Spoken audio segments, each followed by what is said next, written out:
صديقي العزيز، انت جيت متأخر. انا كنت عايز اوري لك الفوكاتشا اهي.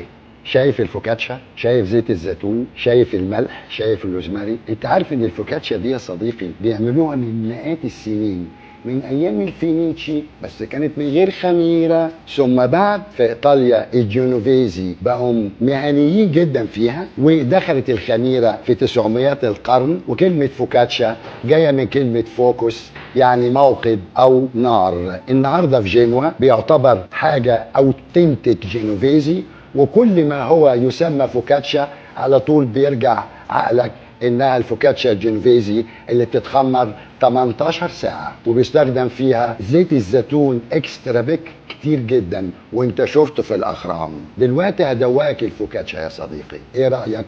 شايف يا صديقي؟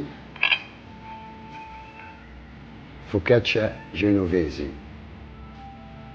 جميلة جدا. زيت الزيتون الاكسترا بيك حقيقة مع الفوكاتشا طعم ليس له مثيل. فيفا جينوفا. صحيح، نسيت اعزم عليك. طب حتى يلا بينا.